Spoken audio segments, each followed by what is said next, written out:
Hey, what's up guys? So share ko lang. So recently nagpalit tayo ng RCB mags. So yan. So pag magpapalit kayo guys ng mags, search nyo kung tatama din yung disc brake na gagamitin nyo. So ito guys yung ating lumang mags. So nandito pa yung disc brake. So makita nyo guys, hindi ko to ginamit. So ang ginamit ko ay bumili ako ng bago. So dapat pag magpapalit kayo ng mags, titingnan nyo din yung brake na gagamitin nyo kasi kita nyo guys, ito ay 4 holes lang kaya hindi siya pwede dito sa mags kasi itong mags ay 5 holes. Yan o, kita nyo. So hindi ko siya nagamit, pumili ako ng bago.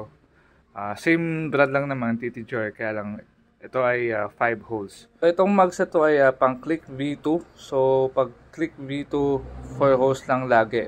Pero pag click V3 or click 150, 5 holes na sila. So wala nang problema. Para lang to sa mga B2 kasi yun lang naman yung 4 holes. Yan. So kita nyo guys, goods na siya. So yun guys, kung gusto nyo din ng 5 holes na disc brake TTGR, check nyo na lang yung yellow basket or comment section lang. Ride safe and goodbye.